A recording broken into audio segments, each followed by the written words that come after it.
Teil Nummer 3 von der göttlichen Ordnung. Und wir wollen uns erheben in Ehrfurcht am Wort des lebendigen Gottes. Ich will euch aber wissen lassen, dass Christus das Haupt eines jeglichen Mannes ist. Der Mann aber ist das Haupt der Frau, Gott aber ist das Haupt Christi. Vater im Himmel, wir danken dir für dein Wort. O Vater im Himmel, immer noch, Herr, die edle Gabe, die wir erhalten können, noch himmlischer Vater, wo du gibst eigentlich Ordnung. O Herr, die Gebrauchsanweisungen des Lebens.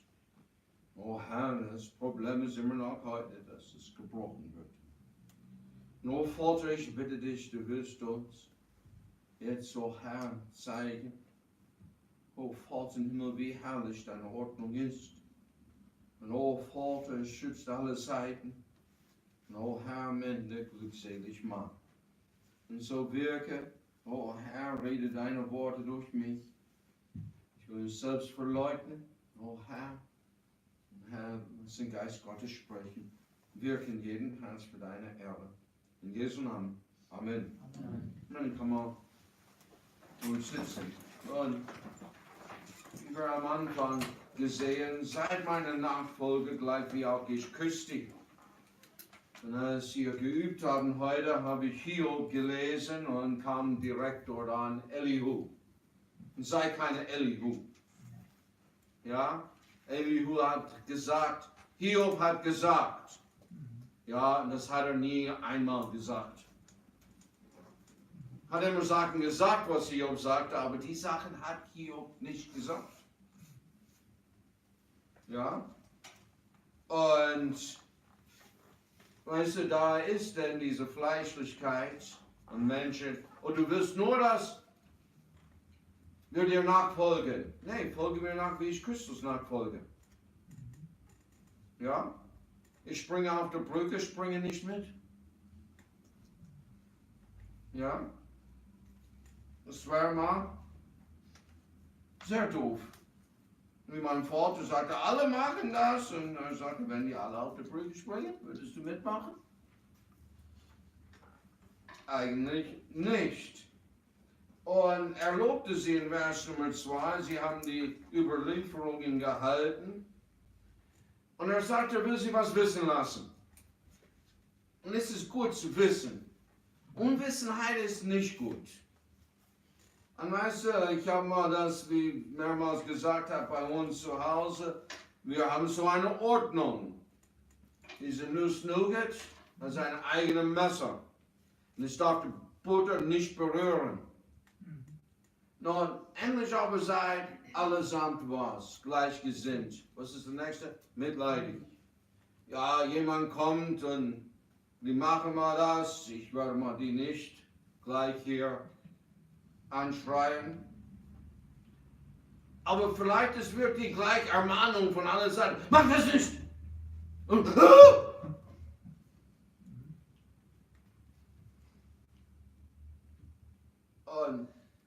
man muss eine Ordnung haben. Also ich will mal kein Nuss-Nougat an meinen Butter. Ja? Mal, was ich will, ja. Das ist bei uns zu Hause vielleicht, ja. Du machst auch kein Butter auf dein Gesicht. Aber ich mache, was ich. Kannst du noch erinnern hier, wo Menschenverstand noch herrschte, was der meinem recht ist, ist der anderen billig? Und nun, er will uns sagen, dass wir wissen, wie die göttliche Ordnung ist. Wie wir sagten, das ist höchstwahrscheinlich interessant, dass er in der Mitte angefangen hat. Dass er nicht gesagt hat, okay, Gott ist eigentlich oben. Und das Haupt und dann unter Christus eigentlich auf Erden. Wir kommen darauf hin. Dann der Mann und dann die Frau. Dass anstatt dass er der Oberhaupt, wenn wir das sagen, anfängt, er fängt wo? In der Mitte an. Und weil das ist, was man sieht. Das sieht man. Und das Haupt jeden Mannes ist Christus. Christus ist das Haupt der Gemeinde. Weißt du, er ist der Oberhirte, ein Pastor ist eine Hirtin, er ist der Oberhirte. Die Ältesten oder sonst was man hat, eine Gemeinde, sind nicht das Haupt der Gemeinde, die haben nicht das Sagen. Der Herr Jesus hat das Sagen. Man muss mal ihm folgen. Er hat es auch schwarz auf weiß gesagt, was er möchte. Und ist der Herr Jesus dein Haupt? Und das ist dann interessant, dass der Mann muss ein unsichtbaren Haupt folgen. Sieht man Christus? Nein.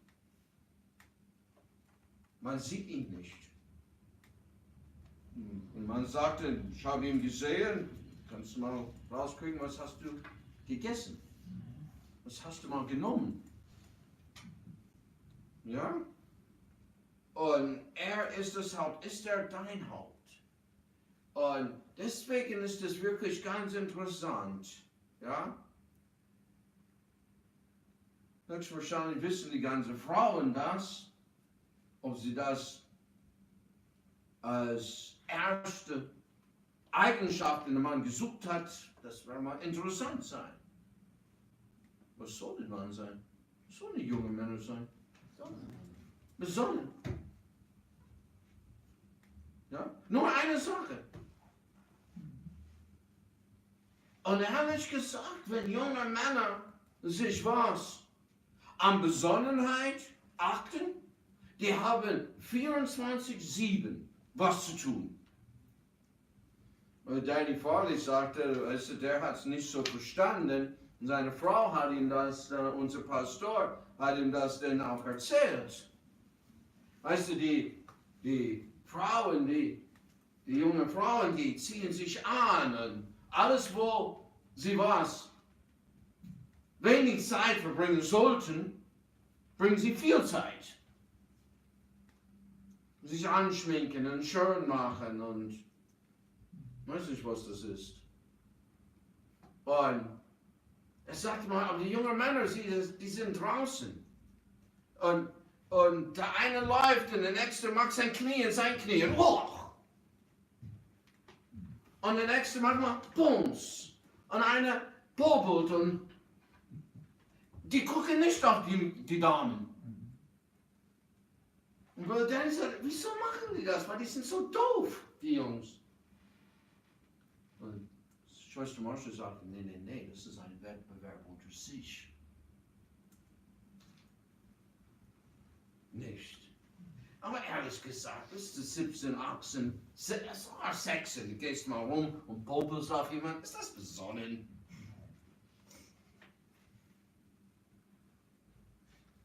Geht mal hier rum. 20 Jahre alt und stellst jemand Bein. Ja. Nee. Weil eigentlich, hey,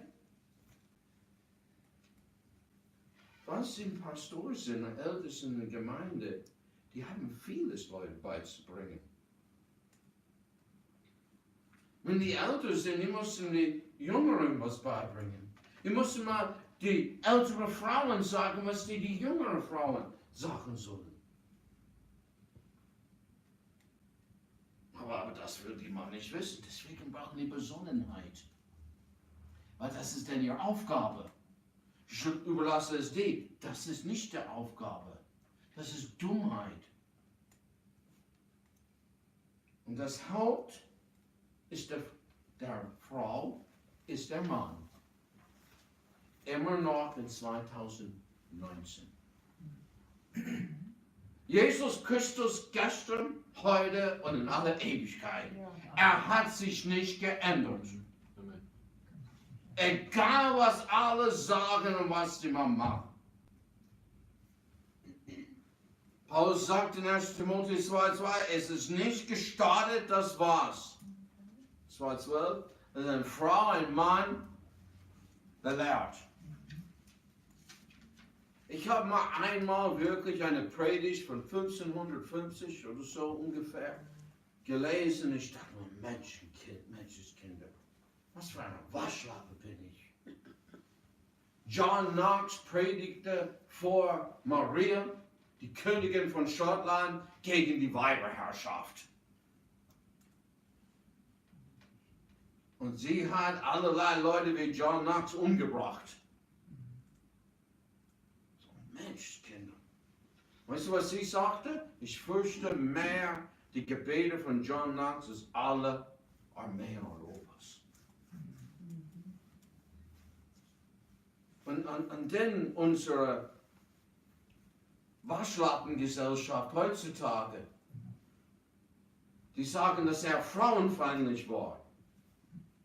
Weißt du, jemand hat ihm sozusagen in Schutz genommen, eine sehr mächtige Frau, die Königin von England, Elisabeth I. Später hat Maria ihr Kopf bei ihrer Cousine gelassen.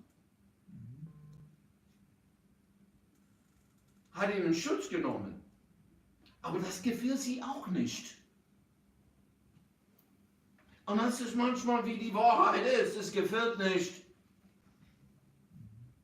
Und die meisten Leute wollen das nicht erzählen. Nun, und wir haben das letzte Woche mal sehr schwarz auf weiß angeschaut. Ja? Der Mann war nicht besonnen, Adam, oder? Er ließ den Teufel mit seiner Frau sprechen. Das war nicht ganz besonnen. Und ich weiß wirklich nicht, was geschah. Ich war nicht dabei. Es scheint nicht, dass Eva da war. Aber als Gott gesagt hat, in 1. Mose 2, du sollst nicht davon essen, war Adam nur da. Hat Adam sie das falsch gesagt? Hat sie das nicht verstanden? Weil als der Teufel Gottes Wort in Frage gestellt hat, was? Sie sagte, wir dürfen es auch nicht berühren. Stimmt nicht.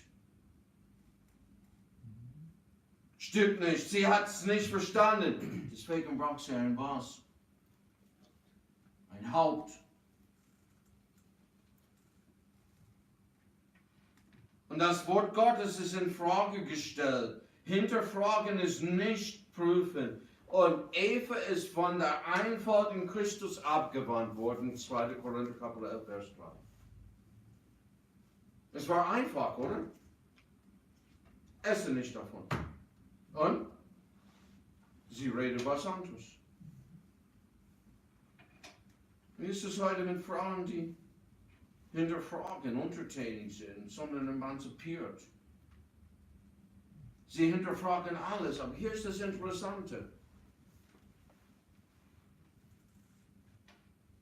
Sie zu hinterfragen, ist frauenfeindlich. Nun, man stellte mal eine Frau in der Politik etwas in Frage, was? Man ist frauenfeindlich. Ich dachte, wir haben Gleichberechtigung. Ja? Und weißt du, Gott eigentlich schützt die Frau, haben wir auch gesehen. Weißt du, ein Mensch, ich muss mal sagen, das wird das schlimm sein.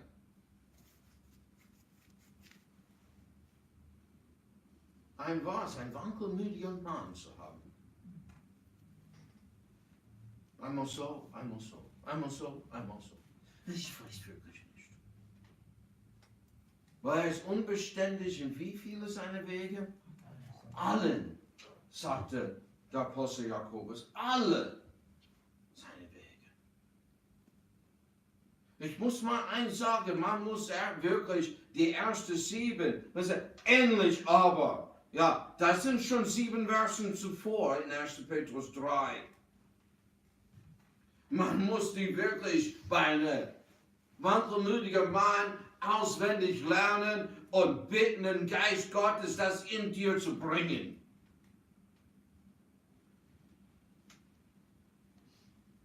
dass du ihn irgendwie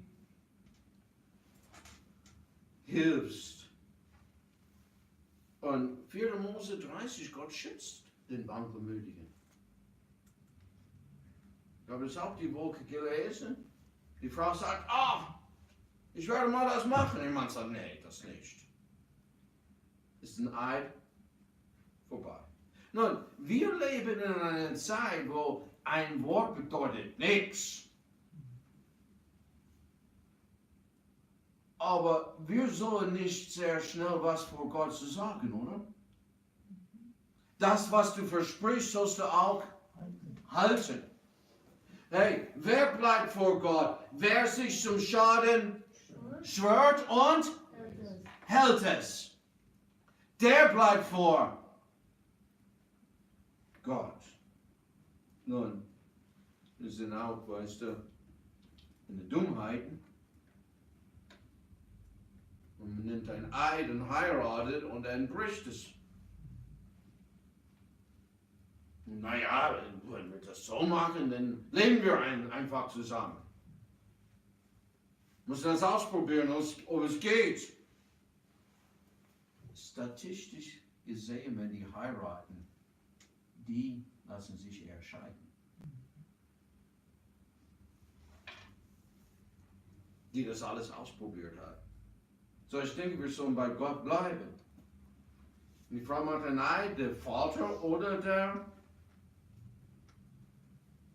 Mann sagt nein.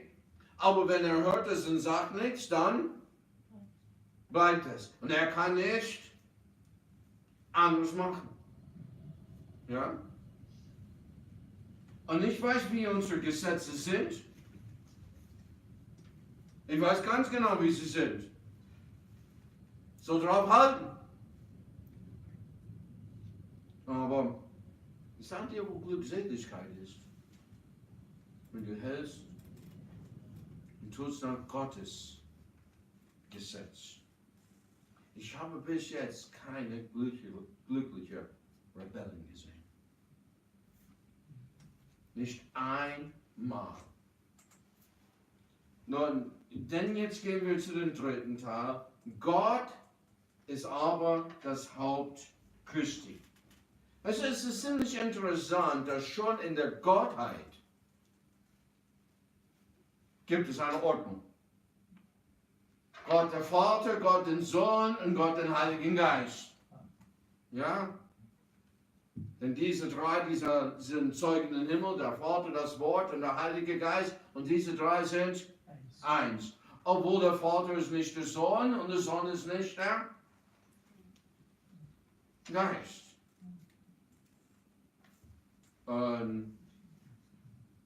Also das ist schwer zu verstehen. Ja. Stimmt. Ja, ich muss das verstehen.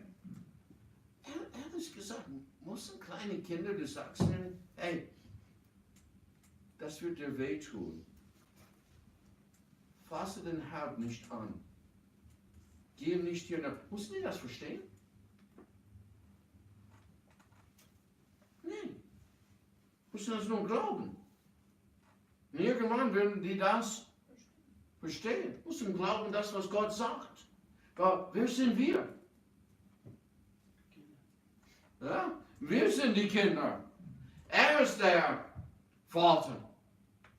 Und er muss echt sagen, damals, wo er hier die Fragen gestellt hat, und hier waren 30 an, hier, hey, wenn er die Leute heute die Fragen stellen würden, es wird genauso, was geschieht.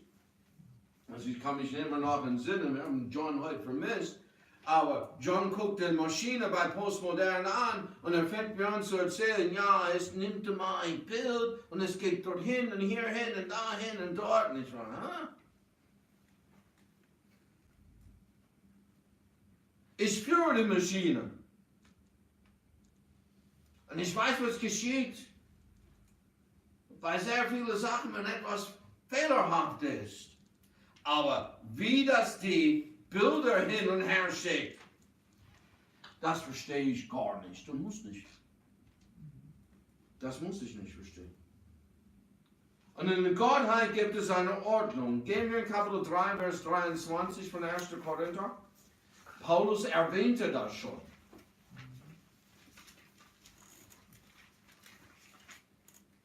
Ihr aber seid Christi, Christus aber ist Gottes. Er erwähnt schon diese Ordnung. Christus ist Gottes. Nun, hier ist das Herrlichste, hier ist das Beste. Nun, wie weiß man, ob Christus mein Haupt ist?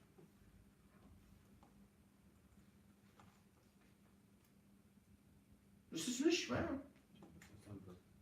Ja, ich tue, was er sagt. Ich bin hier. Ja? Wenn ich mal lügen werde,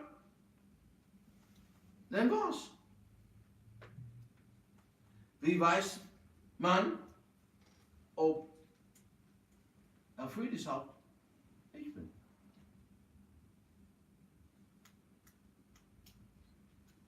Ich kann dir mal das Folgende sagen. Sagen wir um 7. Sie reden, sagen wir, hey, es ist jetzt Zeit zu gehen. Was würdest du da denken? Nach deiner Herzenfach. Für die, die sie kennt. Ja. Habt ihr je das gesehen? Kinder von ihm? Niemals im Leben. Denn das sie macht. Wie wissen wir, dass Gott der Vater des Haupt Jesu ist?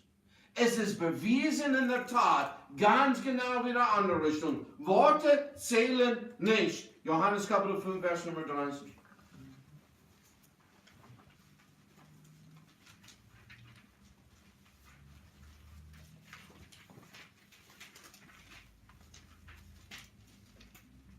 Ich kann nichts von mir selber tun. Wie ich höre, so richte ich. Und mein Gericht ist gerecht. Denn ich suche nicht meinen Willen, sondern den Willen des Vaters, der mich gesandt hat. Der Herr Jesus Christus, der ist 100% Mensch und 100% Gott. Das ist sehr schwer zu verstehen. Muss man Glauben annehmen. Das war alles beides. Und er sagte was? Ich suche nicht meinen Willen, sondern Gottes Willen. Wer war sein Haupt? Sein Vater. Obwohl er es was? Ein volljähriger, erwachsener Sohn. Man konnte die Priester richtig dienen. Mit wie vielen Jahren? 30. Mit 25 waren die Hilfspriester. Brauchten sie einen Mentor. Wenn wir das heute sagen. Mit 30 können die dienen. Dann fing an Christi sein Dienst. 30. Und er tat alles, was den Vater wollte. Er suchte den Willen des Vaters. Matthäus 26, 39.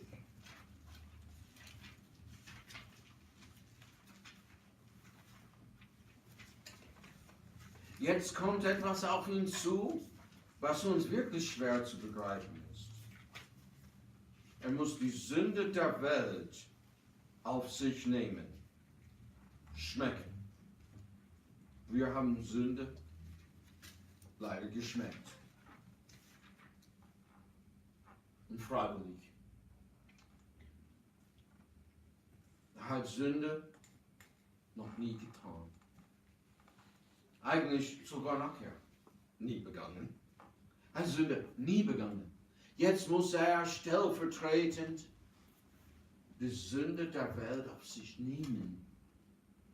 Wollte er das? Nein. Was sagt er?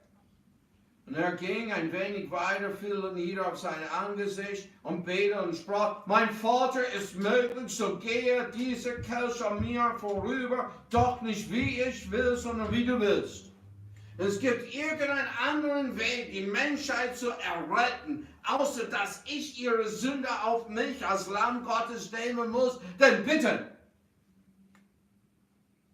es war kein anderer Weg.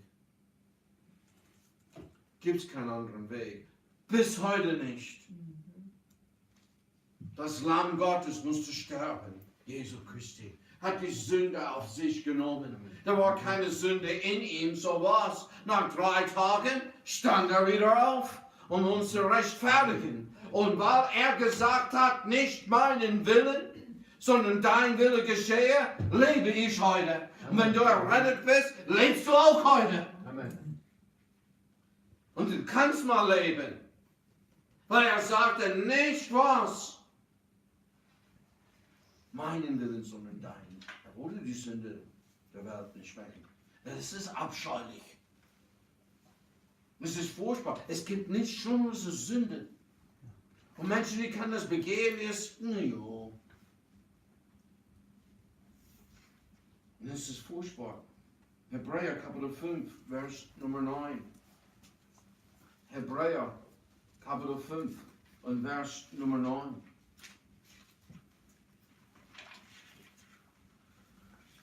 Und da er vollendet war, ist er allen, die in Gehorsam sind, der Urheber ewigen Heils geworden.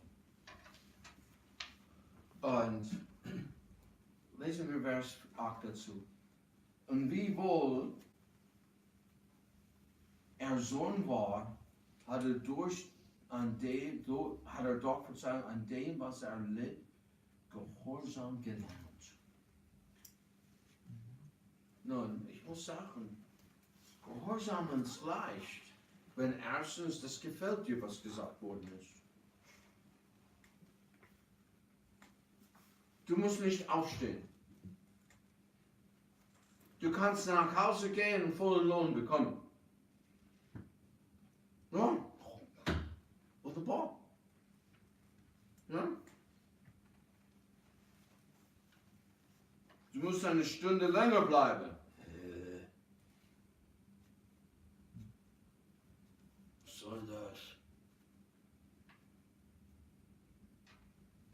Es kommt darauf an, was man mag. Aber wenn sagst du, dass du gehorsam bist, wenn du das was leidest? Weil es dir nicht gefällt und du machst das trotzdem. Was hat der Herr getan? Was hat der Herr Jesus getan? Indem der Vater ist sein Haupt, indem er uns das Vorbild gegeben hat, das Beispiel gegeben hat, wie es ist. Er zeigte sein Gehorsam, indem er gelitten hat. Indem er alles getan hat, was der Vater. Denkst du, dass sie sein Bart um unsere Sünden willen ausgeraubt hat? Das hat ihm gefallen? Als diese Heuchler und böse Menschen, und, weißt du, er kannte ihre Gedanken.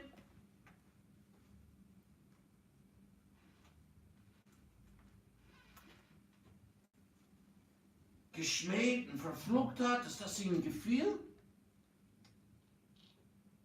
Wir haben die Woche, was das, wo Hiskia gebetet hat, Gott hat was ganz Neues und Herrliches und Wunderbares gemacht, besonderweise wenn du belagert bist, einen von seinen Engeln rausgenommen und 185.000 Menschen zu Tode Leichname gemacht. Ich muss echt sagen, es ist schlimm, wenn du stirbst. Und es ist schlimm, wenn du eine Leichname bist, aber wenn du eine tote Leichname bist, da bist du ganz schön tot. Es ist ganz schön alle. Und da hat gesagt, er konnte eine Legion Engeln holen. Was hätten die angerichtet? Wenn nur einer 185.000. Eigentlich nur kalt gestellt haben. Ja, Menschen, aber er tat es nicht. Er hat Petrus gesagt, Schwert wieder einstecken, Ohr bei Malchus. Dann ging er wie zum Sterben. Und das ist wirklich, wo es denn, wenn es so gegen den Strich ist und man wahrhaftig gehorsam ist und tut, was richtig ist. Aber was ist, wenn man, sagt man soll lügen? Wird Christus die Gemeinde das sagen?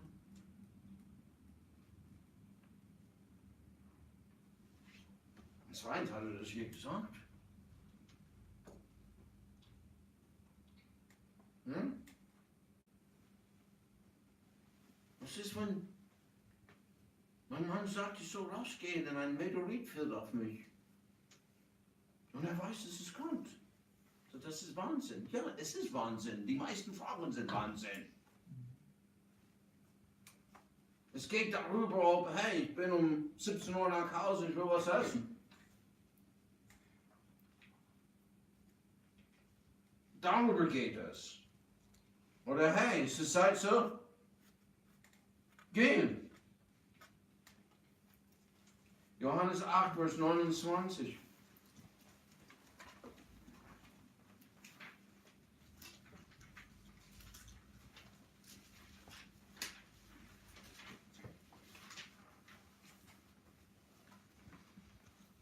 Und der mich gesandt hat, ist mit mir.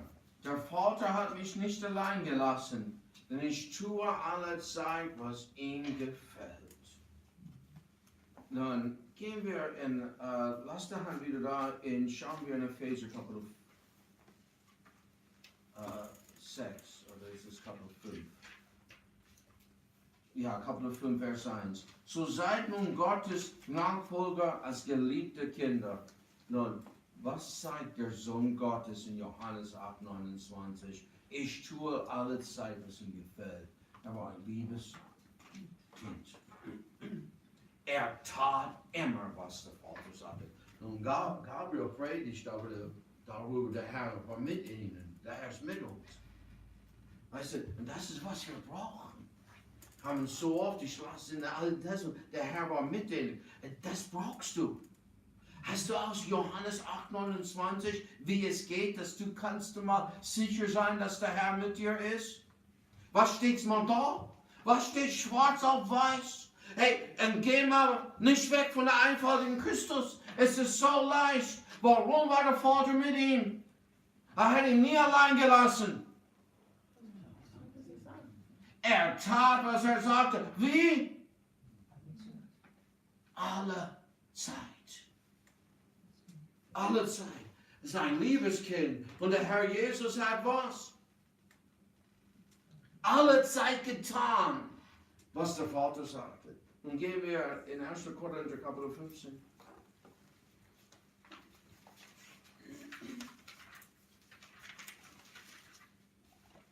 Vers 27 und 28.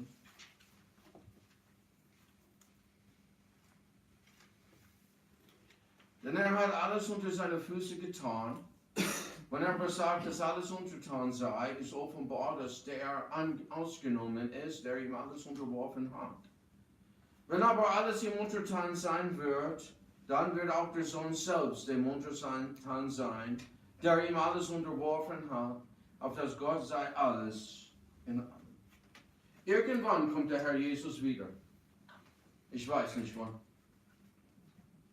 Niemand weiß wann. Ich weiß nicht, wer mir gesagt hat, dass jemand sagte, die können das beweisen, er kommt im Frühling. Die wissen es nicht, wenn er kommt. Ja, die Zeugen Jehovas haben das mehrmals gesagt, wenn er kommt. Die wissen es auch nicht, wenn er kommt. Egal wer das ist, weiß auch nicht, wenn er kommt. Aber er kommt. Er kommt.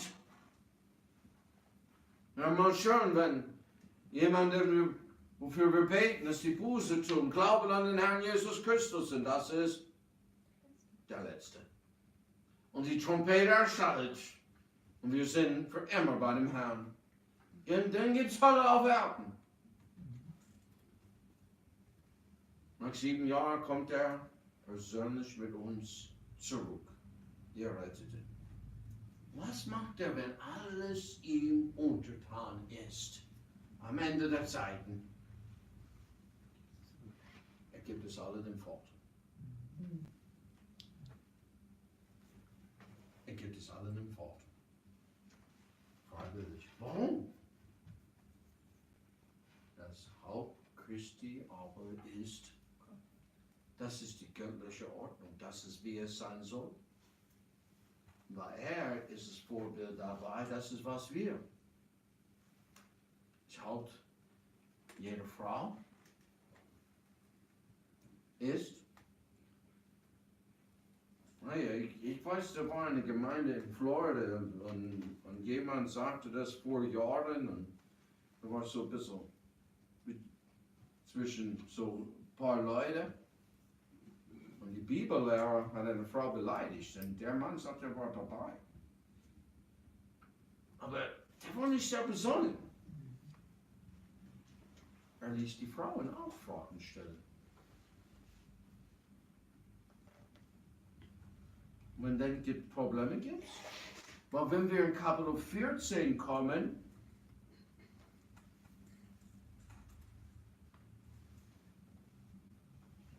was soll die Frau tun?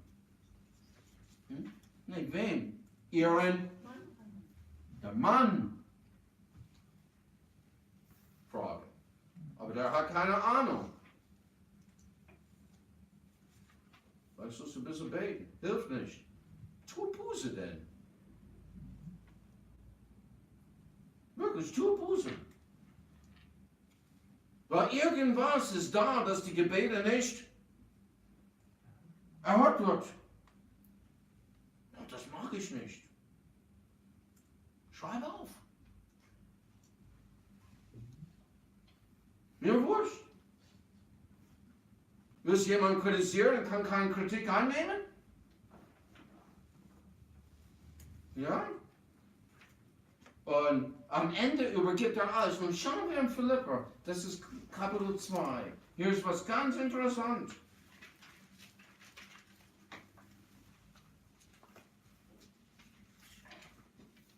Weißt du, wir kommen dann in die nächste Woche. Was ist die Ehre der Frau?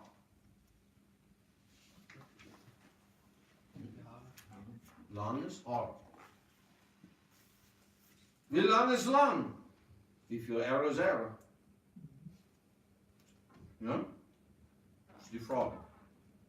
Ja? Eine Frau sagt mir, meine Ehre ist Jesus Christus. Das soll auch dort drin sein. Ja? Galater sagt, es gibt weder Mann noch Frau noch sonst was in Christus.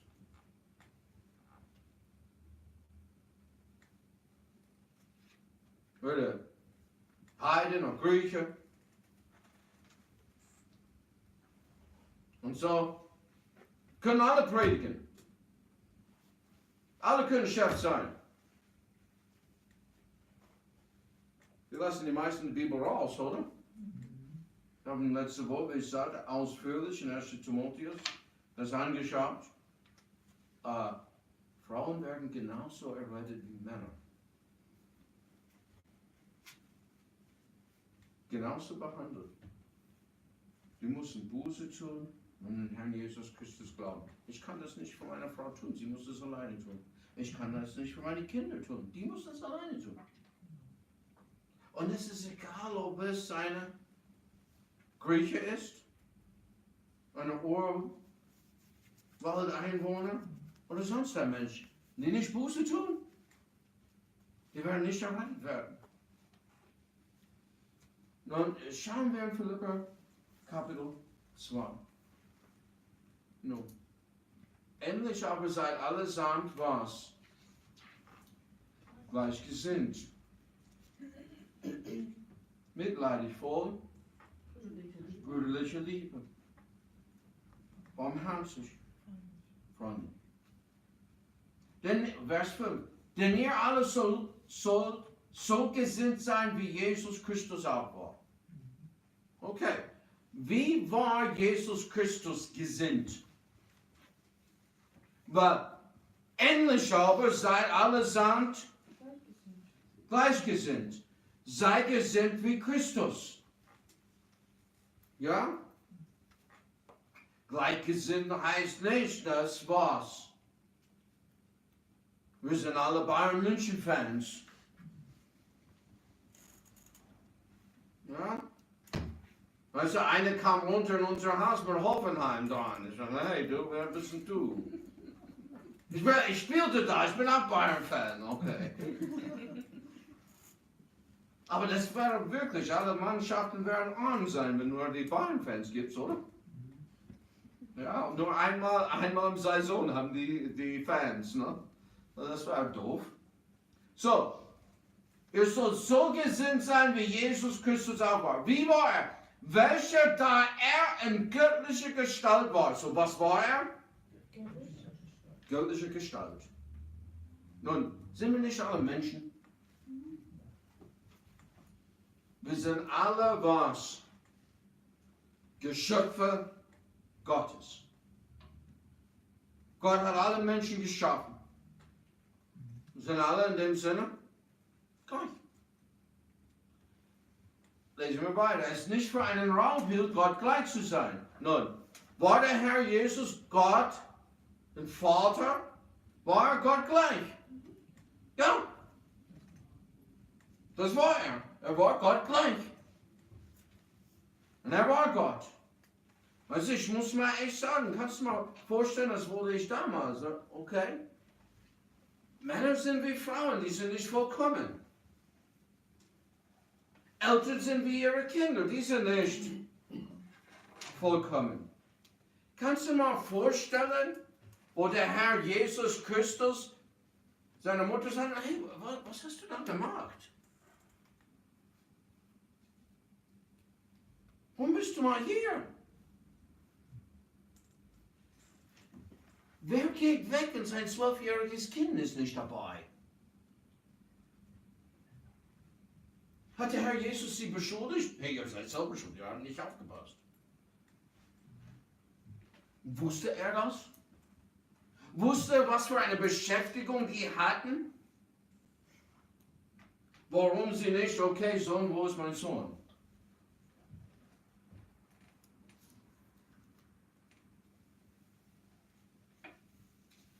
Leute, heutzutage sind wir es.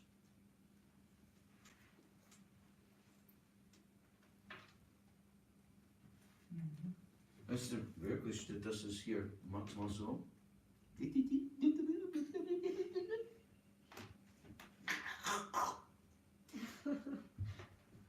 Du baust eine Beziehung mit dem Kind auf. Ich liebe dich. Genau so hat Gott die Welt geliebt, das bist du. Na, dann gehst du mal nicht auf die Seite und nicht auf dem Telefon. Das passt nicht da. Oh ja. Oh ja. Wer war der Erste, der lobte und preiste den Herrn Jesus Christus? Wer war das? Johannes der Täufer im Bauch seiner Mutter. Das ungeborene Kind wusste er, der Heiland war. Wir wissen sehr viel. Wir wissen sehr viel. So, er ist Gott gleich. Sondern was tat er, Vers 7? Er entäußerte sich selbst. Er gab das Gleichsein auf.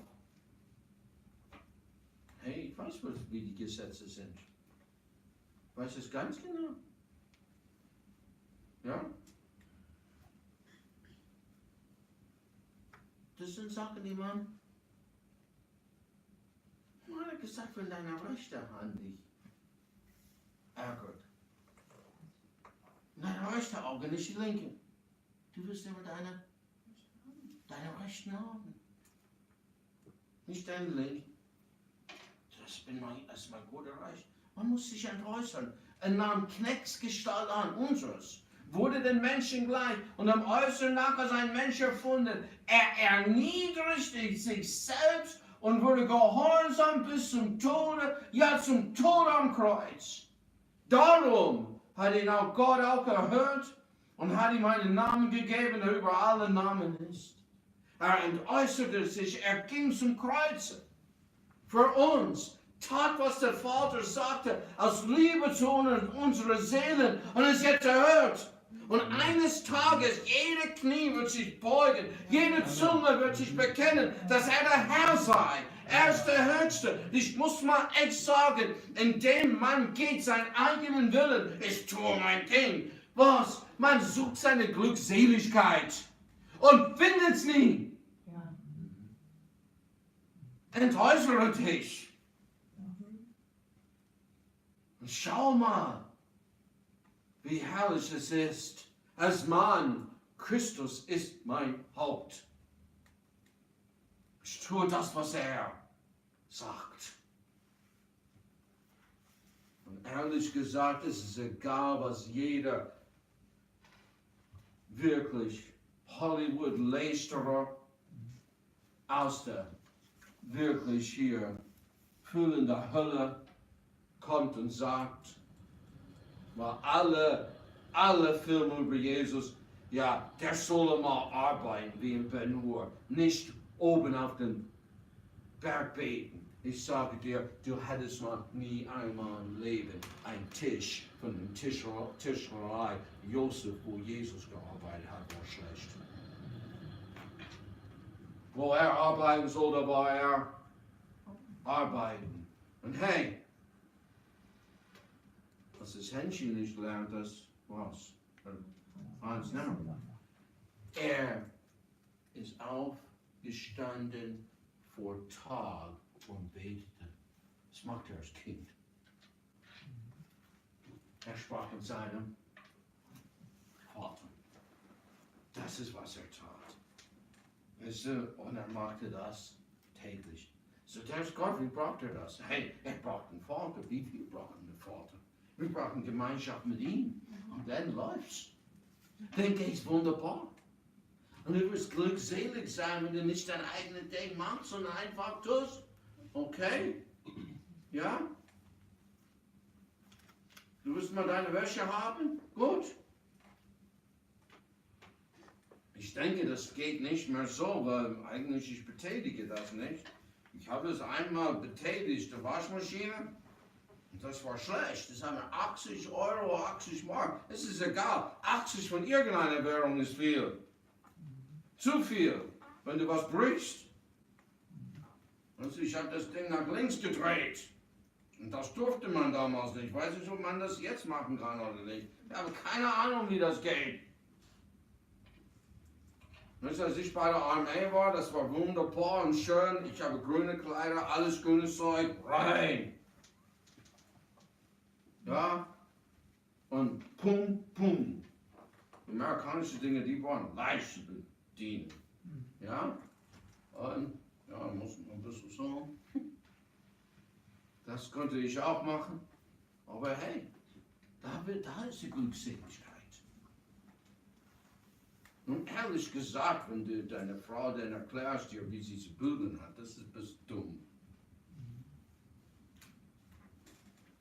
Ja? Haben einmal, was war das, Platzmangel oder sowas?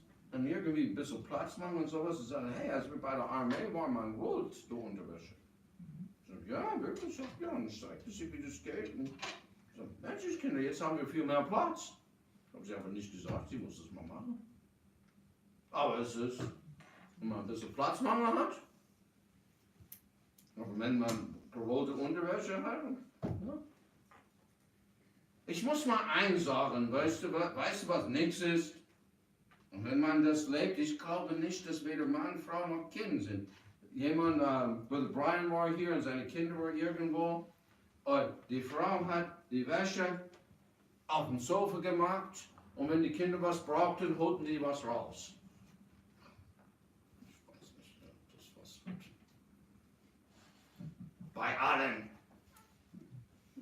Na, ist das so irgendeine Art Ordnung? Das gibt's nicht hier in Deutschland. Siehst du, du brauchst Ordnung. Ha?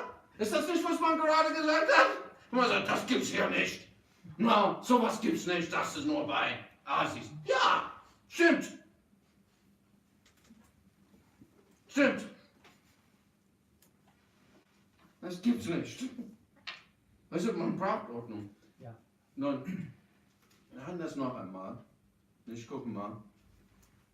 Bei der Nangalski hat einer, muss ich sagen, ich weiß nicht mehr, wie das so läuft. Der hat einen Schirm. Eigentlich den Vater, Christus, der Mann, die Frau. Ja, ob du den Worten dort verstehst, du verstehst, du bist geschützt. Du drehst es um. Wo kommt das Wasser? Die Person, die geschützt werden sollte, bekommt das Wasser. Und es wird schwer und geht auf den und macht alles kaputt. Also das ist wirklich, wisst ihr, hier wirklich unordentlich. Man trägt entweder seinen Schirm so oder so oder so. Und du bist dahin und du bist so. Ja? Hey, Gary Luther Jr., der war einmal. Wir waren in Polis. Ich guckte, was ist los, ne? Ja? Was ist?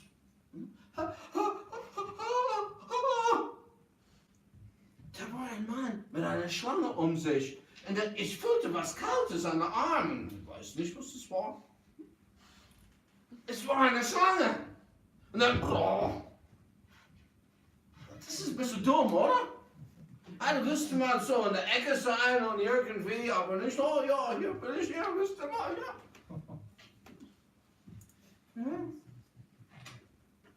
Ein Pastor, der hatte irgendwie ein Video in Facebook, wie eine Schlange eine Ratte fraß. Oh ja, cool, aber eine Schlange als Haustier? Nee. Ja, das ist ein bisschen dumm. Aber ehrlich gesagt, nimmst du nicht ein paar Schritte Abstand bei jemandem? Was geschieht, wenn du stolperst? Wo? Eigentlich, das Schirm gehört wo? Immer. Ja? Und wenn du stolperst, dann hast du und stehen. Und hey, das ist die göttliche Ordnung. Und es schützt uns. Vor Christi. Was will Christi? Will er mein Bestes? Sind seine Gebote schlecht? Hey, ihr könnt mich noch erinnern, war eine alte Dame, sie hieß Anna, und sie hat gesagt, nach dem Krieg müssten wir stehlen. Gab es nichts zu essen. Und Tante Maria, die genauso alt war und gläubig war, hat gesagt, wir mussten niemals stehlen. Gott hat uns immer versorgt. Es war knapp und es war schlecht, aber Gott hat uns versorgt. Nicht, ist es nicht besser, dass Gott uns versorgt, weil wir tun, was er sagt? Natürlich ist es. So, hey, wir heben nicht die göttliche Ordnung auf, wir unterstellen uns sie. Egal, was die Welt sagt. Und man kann tun, was die Welt sagt, aber ehrlich gesagt, weißt du, was man auch tun muss? Die Konsequenzen ziehen. Ja? Weißt du, wo war das? Wo haben wir Witze erzählt über Fahren heute? Ja? Wie schnell kann man fahren? Irgendwie an 30. Und was war das da hier? Oder 30, 50 oder 60 oder sowas. Ja, kommt drauf an, ob Blitzer da ist oder nicht. Kommt drauf an, ob die Polizei dort steht oder nicht. Haben wir Witze. Aber die sagen nicht, du kannst noch fahren 150, wenn du willst. 30, aber du musst die Konsequenzen ziehen. Und ehrlich gesagt, Fahrverbot, Führerscheinentzug, ich weiß nicht, was würdest du bezahlen? 150 oder 30? Ich würde denken, das ist. Und dann du sagst mal, hey, die blöde Bulle, danke. Das ist beleidigst den Beamten und du machst mal allerlei Sachen. Kannst du dir mal vorstellen, was es ist? Es ist besser als ein Kind überfahren. Nazareth, warum? Sind die Geschwindigkeit so niedrig? Ja? Und die Kinder, die machen immer, was sie nicht machen sollen. Egal, was man sagt. Und so, man gegen die göttliche Ordnung geht, dann man muss die Konsequenzen ziehen. Und es ist besser, weil die göttliche Ordnung was? Schützt uns. Christus ist mein Haupt, das schützt mich, das hilft mir. Und ehrlich gesagt, gibt es keinen besseren Haupt.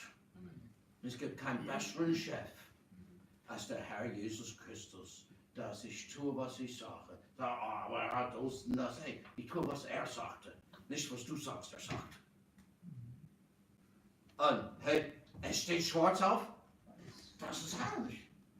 Ja, es steht schwarz auf alles. Das müssen wir sehen. 484 im Siegsteil. 484, wo wir sehen, ist er heute Abend dein Haupt.